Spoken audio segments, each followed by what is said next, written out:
ಶಾಂತಿ ಲಾ makers ಎರಡನೇ ಭಾಗವನ್ನು ಈ ದಿನ ನಾವು ತಿಳ್ಕೊಳ್ಳೋಣ. ಈ ದಿನ ಬಾಬ್ದಾದ ತಿಳಿಸ್ತಿದ್ದಾರೆ ಯಾವ ವಿಧವಾಗಿ ಬಾಬಾರವರ ಬಗ್ಗೆ ಅವರು ಹೇಗಿದ್ದಾರೆ, ಬಾಬಾರವರು ಹೇಗಿದ್ದಾರೆ ಅದೇ ಥರನೇ ಯಾರಾದರೆ ಬಾಬಾರವರನ್ನು ತಿಳ್ಕೊಳ್ತಾರೋ, ಅರ್ಥ ಮಾಡ್ಕೊಳ್ತಾರೋ ಅವರು ಸರ್ವ ಪ್ರಾಪ್ತಿಗಳನ್ನು ಪಡ್ಕೊಳ್ತಾರೆ ಅಂತ ಹೇಳ್ತಾರೆ. ಬಾಬಾರವರು ಹೇಗಿದ್ದಾರೆ ಹಾಗೆ ಅವರನ್ನು ಯಾರು ಅರ್ಥ ಮಾಡ್ಕೊಳ್ತಾರೆ, ಯಾರು ತಿಳ್ಕೊಳ್ತಾರೋ ಅವರು ಸರ್ವ ಪ್ರಾಪ್ತಿಗಳನ್ನು ಪಡ್ಕೊಳ್ತಾರೆ ಅಂತ ಹೇಳ್ತಾರೆ. ಅವರು ಹೇಗಿದ್ದಾರೆ ಹಾಗೆ ಅವರನ್ನು ತಿಳ್ಕೊಳ್ಬೇಕು, ಅವರನ್ನು ಒಪ್ಕೊಳ್ಬೇಕು, ಆಗ ಸರ್ವ ಪ್ರಾಪ್ತಿಗಳನ್ನು ಪಡ್ಕೊಳ್ತಾರೆ ಅಂತ ಹೇಳ್ತಾರೆ. ಹಾಗೆ ಸ್ವಯಂ ಬಗ್ಗೆ ತಿಳ್ಕೊಳ್ಳೋದಕ್ಕೆ ಕೂಡ ಹೇಗಿದ್ದಾರೋ ಹಾಗೆ ತಿಳ್ಕೊಂಡು ಒಪ್ಪಿಕೊಂಡು ದಿನವೆಲ್ಲ ಆ ವಿಧವಾಗಿ ನಡ್ಕೊಳ್ತಿದ್ದೀರಾ. ಸ್ವಯಂ ಅಂದರೆ ಯಾರು? ಆತ್ಮ. ಸ್ವಯಂ ಅಂದರೆ ನಾನು ಆತ್ಮ, ನನ್ನ ಬಗ್ಗೆ ತಿಳ್ಕೊಳ್ಳೋದಕ್ಕೆ, ಸ್ವಯಂವನ್ನು ತಿಳ್ಕೊಳ್ಳೋದಕ್ಕೂ ಕೂಡ ಹೇಗಿದ್ದಾರೆ, ಇವಾಗ ಆತ್ಮ ಹೇಗಿದೆಯೋ ಹಾಗೆ ತಿಳ್ಕೊಂಡು ಒಪ್ಪಿಕೊಂಡು ದಿನವೆಲ್ಲ ಆ ವಿಧವಾಗಿ ನಡೆದುಕೊಳ್ತಿದ್ದೀರಾ ಅಂತ ಕೇಳ್ತಿದ್ದಾರೆ ಅಲ್ವಾ. ಆತ್ಮ ನಾನೇನಾಗಿದ್ದೀನಿ? ಆತ್ಮ ಆಗಿದ್ದೀನಿ. ಯಾರ ಸಂತಾನ ಆಗಿದ್ದೀನಿ? ನನ್ನ ಸಂಸ್ಕಾರ, ಆತ್ಮದ ಸಂಸ್ಕಾರಗಳೇನು, ಗುಣಗಳೇನು ಅಲ್ವಾ, ಹಾಗೆ ಅರ್ಥ ಮಾಡಿಕೊಂಡು ಅದನ್ನು ಒಪ್ಪಿಕೊಂಡು ಅದರಂತೆಯೇ ಆ ವಿಧವಾಗಿ ನಡೆದುಕೊಳ್ತಿದ್ದೀರಾ ಅಂತ ಕೇಳ್ತಿದ್ದಾರೆ. ಯಾಕೆ ಅಂದರೆ ಯಾವ ವಿಧವಾಗಿ ಬಾಬಾರವರನ್ನು ಸರ್ವ ಸ್ವರೂಪಗಳಿಂದ ಇಲ್ಲ ಸರ್ವ ಸಂಬಂಧಗಳಿಂದ ತಿಳ್ಕೊಳ್ಳೋದು ಅವಸರನೋ ಹಾಗೆ ಬಾಬಾ ಮೂಲಕ ಸ್ವಯಂವನ್ನು ಕೂಡ ಆ ಥರ ತಿಳ್ಕೊಳ್ಳೋದು ಅವಸರ.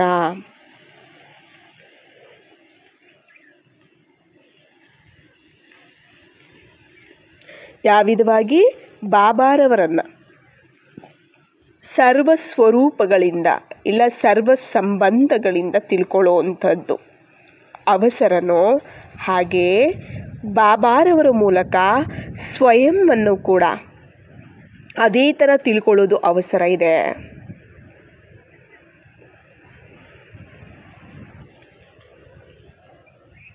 ನಾವು ಅವರನ್ನು ಸರ್ವ ಸಂಬಂಧಗಳಲ್ಲಿ ನೋಡ್ತೀವಿ ಅಲ್ವಾ.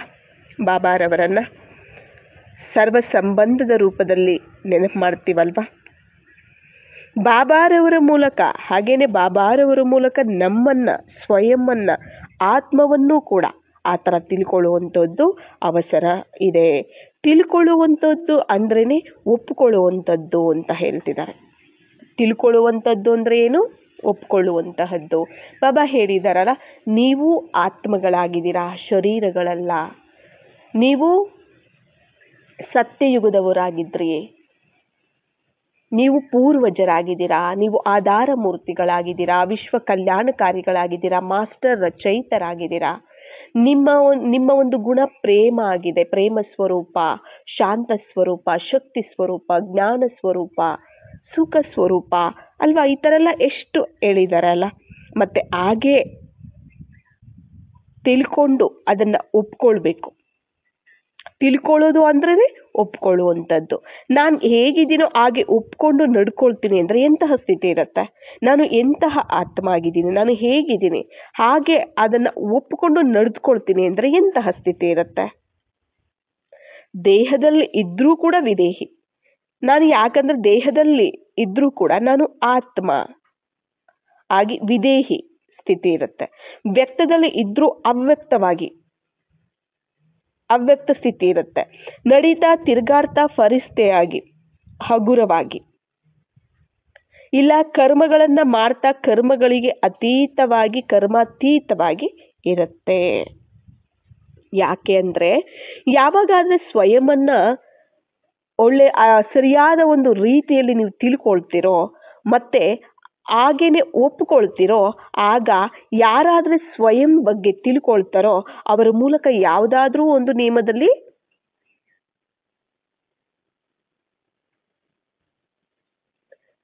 ನಡಿಬೇಕು ಅಲ್ಲ. ನಿಯಮ ಅನ್ನೋದು ಇರುತ್ತೆ ಅಲ್ಲಿ. ಈಗ ಅವರು ನಿಯಮದಲ್ಲೇ ನಡೀತಿರ್ತಾರೆ ಕೂಡ. ಸ್ವಯಂವನ್ನ ಸರಿಯಾದ ರೀತಿಯಲ್ಲಿ ಅರ್ಥ ಮಾಡಿಕೊಂಡು ಒಪ್ಪಿಕೊಂಡು ಅವಾಗ ಯಾರಾದ್ರೆ ಸ್ವಯಂ ಬಗ್ಗೆ ಅಂದ್ರೆ ಸ್ವಯಂನ ಬಗ್ಗೆ ತಿಳ್ಕೊಳ್ತಾರೋ ಅವರ ಮೂಲಕ ಯಾವುದಾದ್ರೂ ನಿಯಮದಲ್ಲಿ ನಡಿಬೇಕು. ಅಂದ್ರೆ ಯಾವ್ದಾದ್ರು ಒಂದು ನಿಯಮ ಅನ್ನೋದಲ್ಲಿ ಇದ್ದೇ ಇರುತ್ತೆ. ಸ್ವಯಂನ ಅಂದ್ರೆ ತಿಳ್ಕೊಂಡು ನಡೆಯೋರ ಜೊತೆ ಸ್ವಯಂ ನಿಯಮನೇ ತನಗೆ ತಾನು ಜೊತೆ ಆಗ್ಬಿಡತ್ತೆ ಅಂತ ಹೇಳ್ತಿದ್ದಾರೆ. ಯಾರಾದ್ರೆ ಸ್ವಯಂನ ತಿಳ್ಕೊಂಡು ನಾನು ಹೇಗಿದ್ದೀನಿ, ನಾನು ಯಾರಾಗಿದ್ದೀನಿ ಅಲ್ವಾ, ನಾನು ಎಂತಹ ಆತ್ಮ ಆಗಿದ್ದೀನಿ, ಸ್ವಯಂನ ತಿಳ್ಕೊಂಡು ಅದರಂತೆ ಯಾರು ನಡೀತಿರ್ತಾರೋ, ನಿಯಮ ಏನಿದೆ, ನಿಯಮ ಅಂದ್ರೆ ಶ್ರೀಮತ, ತಂದೆಯ ಒಂದು ಶ್ರೀಮತ ಏನಿದೆ ಆ ಶ್ರೀಮತನೇ ತನಗೆ ತಾನು ಜೊತೆ ಆಗ್ಬಿಡತ್ತೆ. ಎಲ್ಲಿ ಸ್ವಯಂ ಸ್ಮೃತಿ ಇರುತ್ತೆ, ನಾನು ಯಾರು, ನಾನು ಎಂತ ಆತ್ಮ, ನಾನು ಏನಾಗಿದ್ದೀನಿ, ಎಲ್ಲಿ ಇರುತ್ತೆ ಅಲ್ಲಿ ನಿಯಮ ಅನ್ನೋದು ಜೊತೆಯಾಗಿರುತ್ತೆ, ಶ್ರೀಮತ ಅನ್ನೋದು ಜೊತೆಯಾಗಿರುತ್ತೆ. ಇದು ನಿಯಮನ ಅಲ್ವಾ ಅಂತ ಅವರು ಆಲೋಚನೆ ಮಾಡಬೇಕಾಗಿರೋ ಅವಶ್ಯಕತೆನೂ ಇಲ್ಲ, ಕೆಲಸನೂ ಇಲ್ಲ ಅಂತ ಹೇಳ್ತಿದ್ದಾರೆ. ಇಲ್ಲಿ ನಿಯಮ ಅಂತಂದ್ರೆ ನಾವು ಅರ್ಥ ಮಾಡ್ಕೊಳ್ಬೇಕು, ಇಲ್ಲಿ ಶರೀರಕ್ಕೆ ನಿಯಮ ಕೊಡ್ತಿಲ್ಲ, ಆತ್ಮಕ್ಕೆ ನಿಯಮ ಕೊಡ್ತಿರೋವಂಥದ್ದು ಈಶ್ವರೀಯ ನಿಯಮ, ಈಶ್ವರೀಯ ಶ್ರೀಮತ ಅಂತ ನಾವು ಹೇಳ್ಬೋದು. ತಂದೆ ಕೊಡ್ತಿರುವಂತಹ ಶ್ರೀಮತ ಏನಿದೆ ಅದೇ ಆತ್ಮದ ಶ್ರೀಮತ ಆಗಿರುತ್ತೆ, ಆತ್ಮದ ನಿಯಮ ಆಗಿರುತ್ತೆ. ಅವ್ರು ಏನು ಶ್ರೀಮತ ಕೊಡ್ತಾರೆ ಅದರಂತೆ ನಾವು ನಡ್ಕೊಳ್ತಾ ಹೋಗ್ತಿದೀವಿ ಅಂದ್ರೆ ಅದೇ ನಿಯಮ ಆಗ್ಬಿಡತ್ತೆ. ಅದನ್ನೇ ಇತರರು ಸಹ ಪಾಲಿಸ್ತಾ ಹೋಗ್ತಾರೆ, ಅದನ್ನ ಫಾಲೋ ಮಾಡ್ತಾ ಹೋಗ್ತಾರೆ. ಅದಕ್ಕೆ ತಂದೆ ಏನು ಶ್ರೀಮತ ಕೊಡ್ತಿದ್ದಾರೆ ಅದು ಆತ್ಮಕ್ಕೆ ಸಂಬಂಧಪಟ್ಟಿರುವಂಥದ್ದು. ಯಾವಾಗ ನಾನು ಯಾರು, ಎಂಥವರ ಸಂತಾನ, ಯಾರ ಒಂದು ನಾನು ಅಂದ್ರೆ ಸಂತಾನ ಆಗಿದ್ದೀನಿ, ನಾನು ಏನಾಗಿ, ನನ್ನ ಕರ್ತವ್ಯ ಏನು, ನನ್ನ ಸಂಸ್ಕಾರ ಏನು, ಸ್ವಯಂನ ಒಂದು ಸ್ಮೃತಿ ಇದೆ ಅಂತಂದ್ರೆ ಆ ಸ್ವಯಂನ ಪ್ರಕಾರವಾಗಿ ನಡೀತಾ ಇದ್ದಾರೆ ಅಂತಂದ್ರೆ ಆ ನಿಯಮನೇ ಜೊತೆ ಆಗ್ಬಿಡುತ್ತೆ ಅವ್ರಿಗೆ. ಇದು ನಿಯಮನ ಇಲ್ಲ ಅಲ್ವಾ ಅಂತ ಆಲೋಚನೆ ಮಾಡಬೇಕಾಗಿರೋ ಅವಸರನೂ ಇಲ್ಲ. ಸ್ವಯಂನ ಒಂದು ಸ್ಥಿತಿಯಲ್ಲಿ ಸ್ಥಿತರಾಗಿರುವಂಥವರು ಯಾವ ಕರ್ಮ ಆದ್ರೆ ಮಾಡ್ತಾರೋ, ಯಾವ ಮಾತಾದ್ರೆ ಮಾತಾಡ್ತಾರೋ, ಯಾವ ಸಂಕಲ್ಪಗಳನ್ನಾದ್ರೆ ಮಾಡ್ತಾರೋ ಅವೇ ನಿಯಮಗಳಾಗೋಗ್ಬಿಡುತ್ತೆ. ಯಾವಾಗ ಸ್ವಯಂನ ಒಂದು ಸ್ಮೃತಿ ಸ್ಥಿತಿ ಇರುತ್ತೆ ಆಗ ಪರಮಾತ್ಮನ ಒಂದು ಸ್ಮೃತಿನೂ ಇರುತ್ತೆ ಅಲ್ಲ, ಅವರ ಜೊತೆನೂ ಇರುತ್ತಲ್ಲ ಅಲ್ಲ, ಅವರೇ ಇರ್ತಾರೆ ತಾನೇ ಅಲ್ಲಿ. ಮತ್ತೆ ಅವ್ರು ಮಾಡುವಂತ ಕರ್ಮ, ಮಾತು, ಸಂಕಲ್ಪ ಎಲ್ಲವೂ ನಿಯಮಗಳಾಗೋಗ್ಬಿಡತ್ತೆ. ಈಗ ನೋಡಿ, ಬ್ರಹ್ಮಬಾಬಾ ಹಾಗೆ ತಾನೇ ಮಾಡಿದ್ರು. ಇವಾಗ ಸಾಕಾರದಲ್ಲಿ ಸ್ವಯಂನ ಒಂದು ಸ್ಮೃತಿಯಲ್ಲಿ ಇರೋದ್ರ ಮೂಲಕ ಯಾವ ಕರ್ಮಗಳನ್ನಾದ್ರೆ ಮಾಡಿದ್ರೋ ಅವೇ ಬ್ರಾಹ್ಮಣ ಪರಿವಾರದ ನಿಯಮಗಳಾಗೋಯ್ತು ತಾನೆ. ಅಂದ್ರೆ ಇವು ನಿಯಮಗಳಾಗಿ ಹೇಗಾಯಿತು?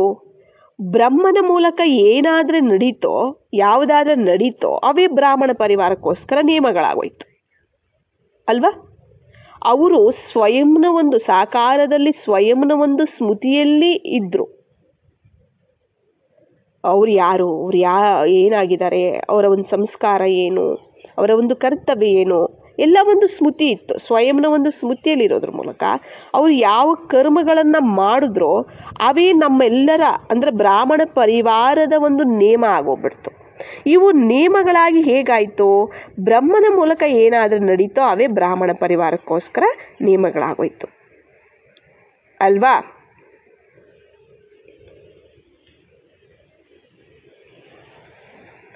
ಆದ್ದರಿಂದ ಸ್ವಯಂನ ಒಂದು ಸ್ಮೃತಿಯಲ್ಲಿ ಇರೋದ್ರ ಮೂಲಕ ಪ್ರತಿ ಕರ್ಮ ನಿಯಮ ಆಗೋಗ್ಬಿಡತ್ತೆ.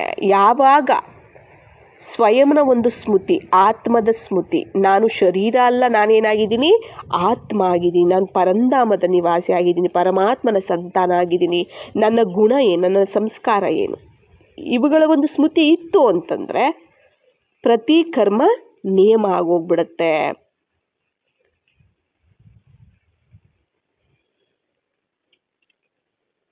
ಯಾವ ವಿಧವಾಗಿ ದೊಡ್ಡ ಒಂದು ಆಫೀಸರ್ಸ್ ಇರ್ತಾರೆ, ದೊಡ್ಡ ಒಂದು ಆಫೀಸರ್ಸ್ ಇರ್ತಾರೆ, ಅವ್ರ ಮುಂದೆ ದೊಡ್ಡ ಎಲ್ಲ ಇಡೀ ಪ್ಲಾನ್ಸ್ ಎಲ್ಲ ಇರುತ್ತೆ, ಹೇಗೆ ಮಾಡಬೇಕು, ಯಾವ ರೀತಿ ಮಾಡಬೇಕು, ಅದನ್ನ ನೋಡ್ತಾ ಅವ್ರು ಏನು ಮಾಡ್ತಾರೆ, ಪ್ಲಾನ್ಗಳೆಲ್ಲ ಇಟ್ಕೊಂಡು ಅದರ ಪ್ರಕಾರವಾಗಿ ಅವರ ತಮ್ಮ ಕಾರ್ಯವ್ಯವಹಾರಗಳನ್ನು ನಡೆಸ್ತಾ ಹೋಗ್ತಾರೆ ಅಲ್ವಾ. ಯಾವ ವಿಧವಾಗಿ ಈಗ ಏರೋಪ್ಲೇನ್ಸ್ ಇರ್ಬೋದು, ಸ್ಟೀಮರ್ಸ್ ಇರ್ಬೋದು, ಅವರನ್ನು ನಡೆಸ್ತಾರಲ್ಲ, ಅವರ ಹತ್ರ ಕೂಡ ತಮ್ಮ ತಮ್ಮ ಪ್ಲಾನ್ಗಳಿರುತ್ತೆ. ಅವುಗಳ ಮೂಲಕ ಅವರ ಒಂದು ಮಾರ್ಗವನ್ನು ಸ್ಪಷ್ಟವಾಗಿ ಅರ್ಥ ಮಾಡ್ಕೊಳ್ತಾರೆ. ಅದೇ ವಿಧವಾಗಿ ಯಾರಾದರೆ ಸ್ವಯಂವನ್ನು ತಿಳ್ಕೊಳ್ತಾರೋ ಅವರ ಮೂಲಕ ನಿಯಮ ಅನ್ನುವಂಥದ್ದು ಅದಷ್ಟಕ್ಕದೇ ನಡೀತಾ ಹೋಗುತ್ತೆ, ಅವ್ರ ಜೊತೆ ನಡೀತಾ ಹೋಗುತ್ತೆ. ಎಲ್ಲಿ ಸ್ವಯಂನ ಸ್ಮೃತಿ ಇರುತ್ತೆ ಅಲ್ಲಿ ಸ್ವಯಂಗೆ ತಕ್ಕಂತೆ ಅಂದರೆ ಶ್ರೀಮತ ನಿಯಮನೂ ಸಹ ಅಲ್ಲಿ ಇರುತ್ತೆ, ಅವ್ರ ಜೊತೆನೇ ಇರುತ್ತೆ. ಮತ್ತೆ ಸಮಯದ ಒಂದು ಪರಿಚಯನೂ ಕೂಡ ಅಷ್ಟೇ ಸ್ಪಷ್ಟವಾಗಿರುತ್ತೆ. ಎಂಥ ಸಮಯ ನಡೀತಿದೆ ಈಗ ಅದು ಕೂಡ ಸ್ಪಷ್ಟವಾಗಿ ಇರುತ್ತೆ. ಯಾಕಂದ್ರೆ ಇದು ಸಂಗಮ ಯುಗ ಅಲ್ವಾ. ಈ ಸಮಯ ಎಂತಹದ್ದು, ಇದು ನಾ ಏನು ಮಾಡ್ತಿದ್ದೀನಿ ಅದೇನೇ ಏನಾಗುತ್ತೆ, ಇದು ಬೀಜ, ಈಗ ನಾನು ನಾಡ್ತಿರುವಂಥದ್ದು ಬೀಜ ಆಗುತ್ತೆ. ಅದು ಇಡೀ ಕಲ್ಪದಲ್ಲಿ ಅದೇ ನೇಮ ಆಗಿ ತಯಾರಾಗತ್ತೆ ಅಲ್ವಾ. ಈ ಸಂಗಮ ಸಮಯದ ಬಗ್ಗೆನೂ ಸಹ ಏನಿರುತ್ತೆ, ಸ್ಪಷ್ಟವಾಗಿ ಇರುತ್ತೆ. ಸಮಯದ ಪರಿಚಯನೂ ಕೂಡ ದಿನ ಎಲ್ಲ ಸ್ವಯಂ ಹೇಗಿದ್ದಾರೋ ಅಂತಹ ಸ್ಮೃತಿನೇ ಇರುತ್ತೆ. ದಿನವೆಲ್ಲ ಅವರು ಹೇಗಿರ್ತಾರೆ, ಅವರು ಆತ್ಮ ಆಗಿದ್ದಾರೆ ಅಂದರೆ ಅದೇ ಸ್ಮೃತಿನ ದಿನ ಎಲ್ಲನೂ ಸಹ ಇರುತ್ತೆ. ಆದ್ದರಿಂದ ಯಾವ ಕರ್ಮ ಆದರೆ ನಾನು ಮಾಡ್ತೀನೋ ನನ್ನನ್ನು ನೋಡಿ ಎಲ್ಲರೂ ಮಾಡ್ತಾರೆ ಅನ್ನೋ ಗಾಯನೂ ಸಹ ಇದೆ ಅಲ್ವಾ. ಬ್ರಹ್ಮಬಾಬಾ ಇದನ್ನೇ ನೋಡಿದ್ರು, ಈ ಸ್ಲೋಗನ್ನೇ ಮುಂದೆ ಇಟ್ಕೊಂಡಿದ್ರು. ನಾನು ಏನು ಮಾಡ್ತೀನಿ ನನ್ನನ್ನು ನೋಡಿ ಎಲ್ಲರೂ ಮಾಡ್ತಾರೆ. ಆದ್ದರಿಂದ ಈ ವಿಧವಾಗಿ ಸ್ವಯಂನ ತಿಳ್ಕೊಳ್ಳುವಂಥವರು ಯಾವ ಕರ್ಮಗಳನ್ನಾದ್ರೆ ಮಾಡ್ತಾರೋ ಅವೇ ನಿಯಮಗಳಾಗ್ಬಿಡತ್ತೆ. ಅರ್ಥ ಆಯ್ತಲ್ಲ. ಸ್ವಯಂನ ತಿಳ್ಕೊಳ್ಬೇಕು, ಫಸ್ಟು ಸ್ವಯಂಂತೆ ನಡ್ಕೊಳ್ಬೇಕು. ಅದೇ ಆ ಒಂದು ಕರ್ಮಗಳೇ ನಿಯಮಗಳಾಗ್ಬಿಡತ್ತೆ. ಅವರನ್ನು ನೋಡಿ ಎಲ್ಲರೂ ಸಹ ಏನು ಮಾಡ್ತಾರೆ, ಫಾಲೋ ಮಾಡ್ತಾರೆ, ಅನುಸರಿಸ್ತಾರೆ. ಈಗ ಬ್ರಹ್ಮ ಏನು ಮಾಡಿದ್ರು ಅದನ್ನು ಎಲ್ಲರೂ ಸಹ ಅದೇ ಒಂದು ನಿಯಮಗಳನ್ನು ನಾವು ಫಾಲೋ ಮಾಡ್ತಿದ್ದೀವಿ ಅಲ್ವಾ ಬ್ರಾಹ್ಮಣರು. ಹಾಗೆ ಇಂತಹ ಸ್ಮೃತಿ ಸದಾ ಇರಬೇಕು. ಮೊದಲ ಸ್ಥಿತಿ ಏನಾದರೂ ಇರುತ್ತೋ ಅದರಲ್ಲಿ ಪುರುಷಾರ್ಥ ಮಾಡಬೇಕಾಗಿ ಅವಶ್ಯಕತೆ ಇತ್ತು. ಮೊದಲು ಫಸ್ಟು ಆ ಸ್ಥಿತಿಯಲ್ಲಿ ಇದು ಸರಿನಾ ಅಲ್ವಾ ಅಂತ ಪ್ರತಿ ಹೆಜ್ಜೆಯಲ್ಲೂ ಆಲೋಚನೆ ಮಾಡಬೇಕಾಗಿತ್ತು. ಯಾವಾಗಾದರೆ ಸ್ವಯಂನ ಒಂದು ಸ್ಮೃತಿಯಲ್ಲಿ ಸದಾ ಇರ್ತಿರೋ ಆಗ ಸಹಜ ಆಗೋಗ್ಬಿಡುತ್ತೆ. ಫಸ್ಟು ಒಂದು ಮೊದಲ ಒಂದು ಸ್ಥಿತಿಗೆ ಆದಾಗ ಅಲ್ಲಿ ಪುರುಷಾರ್ಥ ಮಾಡಬೇಕಾಗಿತ್ತು. ಸರಿನಾ ಅಲ್ವಾ ಅಂತ ಪ್ರತಿಯೊಂದು ಹೆಜ್ಜೆಯಲ್ಲೂ ಸಹ ಆಲೋಚನೆ ಮಾಡಬೇಕಾಗಿತ್ತು. ಯಾವಾಗಾದ್ರೆ ಸ್ವಯಂನ ಒಂದು ಸ್ಮೃತಿಯಲ್ಲಿ ಸದಾ ನೀವಿರ್ತೀರ, ಆತ್ಮದ ಒಂದು ಸ್ಮೃತಿಯಲ್ಲಿ ಸದಾ ನೀವಿರ್ತೀರ, ಆಗ ಸಹಜ ಆಗೋಗ್ಬಿಡುತ್ತೆ. ಆಗ ಇದು ಆಲೋಚನೆ ಮಾಡಬೇಕಾಗಿರೋ ಅವಸರನೂ ಇಲ್ಲ, ಇದು ಸರಿನಾ ಇದು ತಪ್ಪಾ ಅಂತ ಅಲ್ವಾ. ದೇಹದ ಅಭಿಮಾನದಲ್ಲಿ ಇದ್ದಾಗ ಸರಿನಾ ತಪ್ಪಾ ಅಂತ ಯೋಚನೆ ಮಾಡಬೇಕಾಗತ್ತೆ. ಆದರೆ ಆತ್ಮಾಭಿಮಾನದಲ್ಲಿದ್ದಾಗ, ಆತ್ಮದ ಸ್ಮೃತಿಯಲ್ಲಿ, ಸ್ವಯಂನ ಒಂದು ಸ್ಮೃತಿಯಲ್ಲಿದ್ದಾಗ ಆ ಸರಿನಾ ತಪ್ಪಾ ಅನ್ನೋ ಯೋಚನೆ ಮಾಡಬೇಕಾಗಿರೋ ಅವಸರ ಇರೋದಿಲ್ಲ. ಯಾವತ್ತೂ ಸಹ ಸ್ವಯಂನ ಒಂದು ಸ್ಮೃತಿಯಲ್ಲಿ ಇದ್ದಾಗ ಯಾವುದೇ ಕರ್ಮ ಆದರೂ ಕೂಡ ನಿಯಮ ಇಲ್ಲದೆ ನಡೆಯೋದಿಲ್ಲ. ಯಾವಾಗ ಸ್ವಯಂನ ಸ್ಮೃತಿಯಲ್ಲಿ ಇರ್ತೀರಾ ಆಗ ಯಾವುದೇ ಕರ್ಮ ಆಗಲಿ ನಿಯಮ ಇಲ್ಲದೆ ನಡೆಯೋದಿಲ್ಲ, ಶ್ರೀಮತ ಇಲ್ಲದೆ ನಡೆಯೋದಿಲ್ಲ. ನಾನು ಯಾರು ಅನ್ನೋ ಸ್ಮೃತಿ ಇತ್ತು, ನಾನು ಎಂಥವನು ಅನ್ನೋ ಸ್ಮೃತಿ ಇತ್ತು ಅಂತಂದರೆ ಅವರ ಸಂಕಲ್ಪ, ಮಾತು, ಕರ್ಮ, ದೃಷ್ಟಿ, ವೃತ್ತಿ ಎಲ್ಲವೂ ಸಹ ನಿಯಮದಿಂದ ಕೂಡಿರುತ್ತೆ.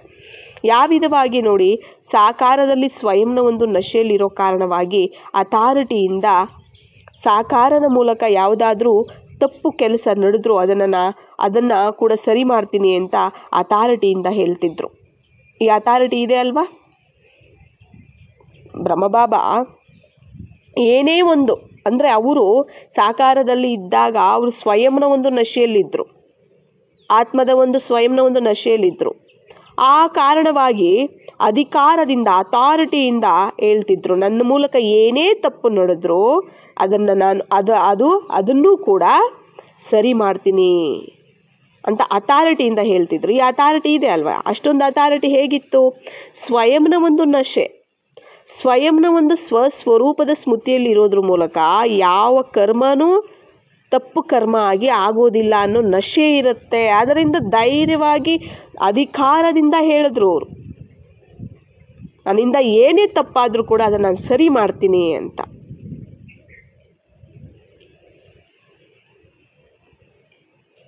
ಏನೇ ತಪ್ಪಾದ್ರೂ ಕೂಡ ಅದು ಸರಿ ಮಾಡ್ತೀನಿ ಅಂತ. ಯಾಕಂದ್ರೆ ಸ್ವಯಂನ ಒಂದು ಸ್ವಸ್ವರೂಪದ ಸ್ಮೃತಿಯಲ್ಲಿ ಇರೋದ್ರ ಮೂಲಕ ಯಾವುದೇ ಕರ್ಮ ತಪ್ಪು ಕರ್ಮ ಆಗಿ ಅದು ಆಗೋದಕ್ಕೆ ಸಾಧ್ಯ ಇಲ್ಲ. ಆ ನಶೆ ಇರುತ್ತೆ ಸ್ವಯಂನ ಒಂದು ಸ್ಮೃತಿಯಲ್ಲಿದ್ದಾಗ. ಇಂತಹ ನಶೆ ನಂಬರ್ ವಾರಾಗಿ ಎಲ್ಲರಲ್ಲೂ ಇರಬೇಕು ಅಂತ ಹೇಳ್ತಿದ್ದಾರೆ. ಫಾಲೋ ಫಾದರ್ ಮಾಡೋರಿಗೆ ಈ ಸ್ಥಿತಿ ಬರೋದಿಲ್ವಾ? ಫಾಲೋ ಫಾದರ್ ಮಾಡೋರಿಗೆ ಈ ಸ್ಥಿತಿ ಬರೋದಿಲ್ವಾ? ಇದನ್ನು ಕೂಡ ಫಾಲೋ ಮಾಡ್ತಾರೆ ಅಲ್ವಾ? ಸಾಕಾರ ರೂಪದವರು ಎಷ್ಟಾದ್ರೂ ಮೊದಲು ಆತ್ಮನೇ ತಾನೆ, ಮೊದಲ ಆತ್ಮ ತಾನೆ. ಮೊದಲ ಆತ್ಮ ಯಾವುದನ್ನಾದ್ರೂ ನಿಮಿತ್ತವಾಗಿ ಮಾಡಿ ತೋರಿಸಿದೆಯೋ ಅದನ್ನ 2-3ನೇ ನಂಬರ್ ಅವರ ಆತ್ಮಗಳು ಯಾರಾದ್ರೂ ಇದ್ದಾರೆ ಅವರು ಅವರನ್ನ ಎಲ್ಲಾ ವಿಷಯಗಳಲ್ಲೂ ಫಾಲೋ ಮಾಡ್ಬೋದು ಅಂತ ಹೇಳ್ತಿದ್ದಾರೆ. ಮೊದಲ ನಂಬರ್ ತಾನೆ, ನಂಬರ್ 1 ಆತ್ಮ ಅಲ್ವಾ? ಯಾರು? ಬ್ರಹ್ಮ ಬಾಬಾ. ಅವ್ರು ಏನು ನಿಮಿತ್ತ ಆಗಿ ಮಾಡಿ ತೋರಿಸಿದಾರೋ ಅದನ್ನ 2ನೇ 3ನೇ ನಂಬರ್ ಆತ್ಮಗಳು ಸಹ ಯಾರಾದ್ರೂ ಇದ್ದಾರೋ ಅವರವರನ್ನ ಎಲ್ಲಾ ವಿಷಯಗಳಲ್ಲೂ ಫಾಲೋ ಮಾಡ್ಬೋದು. ನಿರಾಕಾರ ಸ್ವರೂಪ ಅವರ ವಿಷಯ ಬೇರೆ ಅಲ್ವಾ? ಯಾಕಂದ್ರೆ ಈಗ ಬಂದ ತಕ್ಷಣ ಈಗ ನಿರಾಕಾರ ಒಂದು ರೂಪದಲ್ಲಿ, ಯಾಕಂದ್ರೆ ನಾವು ಶರೀರದಲ್ಲಿದ್ದೀವಿ, ಶರೀರದಲ್ಲಿ ಇದ್ದು ಹೇಗೆ ನಾವು ನಂಬರ್ 1 ಆಗಬೇಕು, ಸ್ವರೂಪದಲ್ಲಿ ಇದ್ದು ಹೇಗೆ ನಾವು ಶ್ರೀಮತದಂತೆ ನಡಿಬೇಕು ಅಂತೆಲ್ಲ ತೋರಿಸ್ಕೊಟ್ಟಿದ್ದಾರೆ ಯಾರು? ಬ್ರಹ್ಮ ಬಾಬಾ ಅಲ್ವಾ? ಆ ಬ್ರಹ್ಮ ಬಾಬಾರವರ ಮೂಲಕ ನಾವು ಬ್ರಹ್ಮ ಬಾಬಾರವರನ್ನ ನಾವು ಫಾಲೋ ಮಾಡ್ಬೋದು.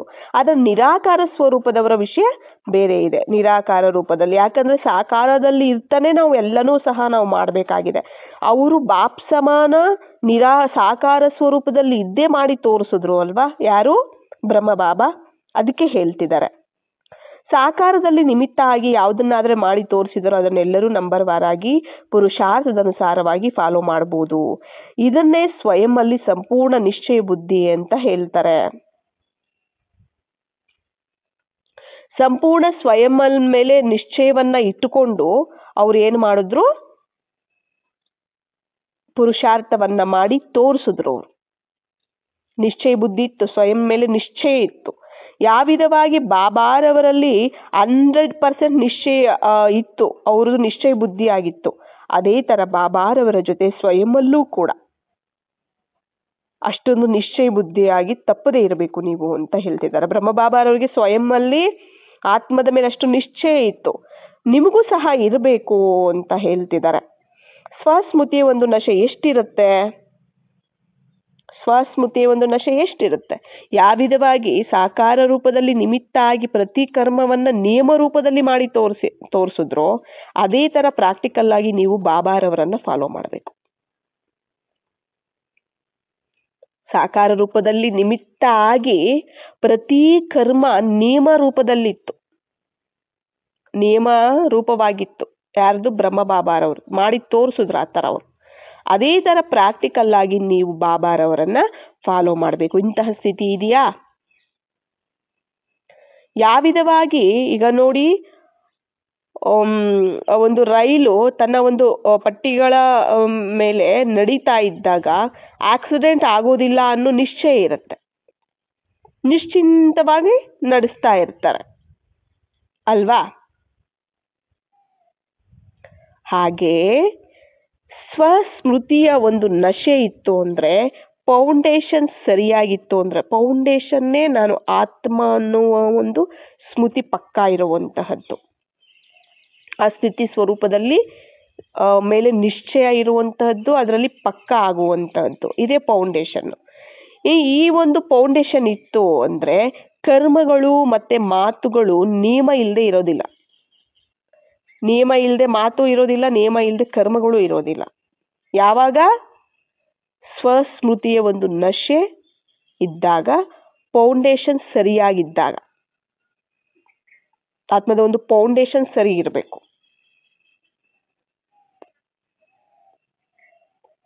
ಅಂತಹ ಸ್ಥಿತಿ ಸಮೀಪದಲ್ಲಿ ಬರುತ್ತೆ ಅಂತ ಹೇಳ್ತಿದ್ದಾರೆ. ಇದನ್ನೇ ಸಂಪೂರ್ಣ ಸ್ಥಿತಿಗೆ ಸಮೀಪವಾಗಿ ಹೋಗೋದು ಅಂತ ಹೇಳ್ತಿದ್ದಾರೆ. ತಂದೆಯ ಒಂದು ಸ್ವಸ್ಮೃತಿ ಇದೆ, ಸ್ವಸ್ಮೃತಿಯ ಒಂದು ನಶೆ ಇದೆ, ಫೌಂಡೇಶನ್ ಒಂದು ಪಕ್ಕ ಇದೆ ಅಂದಮೇಲೆ ಮಾತುಗಳು ಕರ್ಮಗಳು ಎಲ್ಲ ಶ್ರೀಮತದನುಸಾರವಾಗಿಯೇ ನಡೀತಿರತ್ತೆ. ಆಗ ಸ್ಥಿತಿ ಅನ್ನುವಂಥದ್ದು ಸಮೀಪದಲ್ಲಿ ಬರ್ತಾ ಹೋಗುತ್ತೆ, ತಂದೆಯ ಒಂದು ಸಮೀಪದಲ್ಲಿ ಬರ್ತಾ ಹೋಗುತ್ತೆ. ಇದನ್ನೇ ಸಂಪೂರ್ಣ ಸ್ಥಿತಿಗೆ ಸಮೀಪದಲ್ಲಿ ಹೋಗೋದು ಅಂತ ಹೇಳ್ತಾರೆ. ಈ ಸ್ವಮಾನದಲ್ಲಿ ಸ್ಥಿತರಾಗಿರೋದ್ರ ಮೂಲಕ ಅಭಿಮಾನನೂ ಸಹ ಬರೋದಿಲ್ಲ. ಯಾವಾಗ ಸ್ವಮಾನ ಅಂದ್ರೆ ಆತ್ಮದ ಗೌರವ, ಸ್ವಮಾನ ಅಂದ್ರೆ ಆತ್ಮದ ಒಂದು ಗೌರವ, ಆತ್ಮದ ಒಂದು ಸ್ಮೃತಿಯಲ್ಲಿರುವಂಥದ್ದು, ನಾನು ಇಂತಹ ಆತ್ಮ ಆಗಿದ್ದೀನಿ, ಇದರ ಒಂದು ಸ್ಮೃತಿಯಲ್ಲಿರೋದ್ರ ಮೂಲಕ ಅಭಿಮಾನ ಬರೋದಿಲ್ಲ. ನಾನು ಮಾಡಿದೆ, ನಾನು ಅನ್ನೋದು ಬರೋದಿಲ್ಲ, ಅಲ್ಲಿ ನಿಮಿತ್ತ ಇರುತ್ತೆ. ಎಷ್ಟು ಸ್ವಮಾನ ಇರುತ್ತೋ ಅಷ್ಟು ನಿರ್ಮಾಣತೆ ಇರುತ್ತೆ. ಅದನ್ನ ಎಲ್ಲಿ ನಾನು ಆತ್ಮ ಅನ್ನೋದಿರುತ್ತೆ ಆಗ ತಂದೆ ಸ್ಮೃತಿ ಇರುತ್ತೆ, ಮಾಡಿಸುವಂಥವ್ರ ಸ್ಮೃತಿ ಇರುತ್ತೆ, ಅಲ್ಲಿ ನಿಮಿತ್ತ ಭಾವ ಇರುತ್ತೆ, ಮತ್ತೆ ನಿರ್ಮಾಣತೆ, ನಾನು ಮಾಡಿದೆ, ಮತ್ತೆ ಅಭಿಮಾನ, ಮತ್ತೆ ನನಗೆ ಗೌರವ ಕೊಡಲಿಲ್ವೇ, ನನ್ನ ಹೊಗಳಿಲ್ಲ, ನಂಗೆ ಸನ್ಮಾನ ಮಾಡಲಿಲ್ಲ, ಇದು ಯಾವುದೂ ಇರೋದಿಲ್ಲ. ಆದ್ದರಿಂದ ಅವರಿಗೆ ಅಭಿಮಾನನೂ ಬರೋದಿಲ್ಲ. ಯಾವ ವಿಧವಾಗಿ ನಿಶ್ಚಯದ ಒಂದು ವಿಜಯ ತಪ್ಪದೇ ಆಗುತ್ತೋ ಅದೇ ವಿಧವಾಗಿ ನಿಶ್ಚಯ ಬುದ್ಧಿಯವರ ಪ್ರತಿ ಕರ್ಮದಲ್ಲೂ ವಿಜಯ ಇರುತ್ತೆ. ನಿಶ್ಚಯದ ಒಂದು ವಿಜಯ ತಪ್ಪದೇ ಆಗುತ್ತೆ. ಎಲ್ಲಿ ನಿಶ್ಚಯ ಇರುತ್ತೋ ಅಲ್ಲಿ ವಿಜಯ ಇರುತ್ತೆ. ನಿಶ್ಚಯ ಬುದ್ಧಿಯವರ ಪ್ರತಿ ಕರ್ಮದಲ್ಲೂ ಏನಿರುತ್ತೆ, ವಿಜಯ ಇರುತ್ತೆ. ಅಂದ್ರೆ ಪ್ರತಿ ಕರ್ಮ ನಿಯಮದ ಅನುಸಾರವಾಗಿತ್ತು ಅಂದ್ರೆ ವಿಜಯ ತಪ್ಪದೇ ಇರುತ್ತೆ. ಎಲ್ಲಿ ಆತ್ಮದ ನಿಶ್ಚಯ ಇರುತ್ತೆ ಪರಮಾತ್ಮನ ಮೇಲೆ ನಿಶ್ಚಯ ತಾನಾಗೇ ಇರುತ್ತೆ ಅಲ್ವಾ. ಮತ್ತೆ ಮತ್ತೆ ಅವರ ಒಂದು ಶ್ರೀಮತದ ಮೇಲೂ ಸಹ ನಿಶ್ಚಯ ಇರುತ್ತೆ. ಮತ್ತೆ ಪ್ರತಿ ಕರ್ಮ ನಿಯಮದ ಅನುಸಾರವಾಗಿ ನಡೀತಾ ಹೋಗುತ್ತೆ, ಅಲ್ಲಿ ವಿಜಯ ಅನ್ನುವಂಥದ್ದು ತಪ್ಪದೇ ಇರುತ್ತೆ. ಎಲ್ಲಿ ಶ್ರೀಮತ ಇದೆ ಅಲ್ಲಿ ವಿಜಯ ತಪ್ಪದೇ ಇದ್ದೇ ಇರುತ್ತೆ. ಈ ವಿಧವಾಗಿ ಎಲ್ಲಿವರೆಗೂ ಈ ಸ್ಥಿತಿಗೆ ಸಮೀಪದಲ್ಲಿ ಇದೀವಿ ಅಂತ ನಿಮ್ಮನ್ನ ನೀವು ಪರಿಶೀಲನೆ ಮಾಡ್ಕೊಳ್ಳಿ ಅಂತ ಹೇಳ್ತಿದ್ದಾರೆ.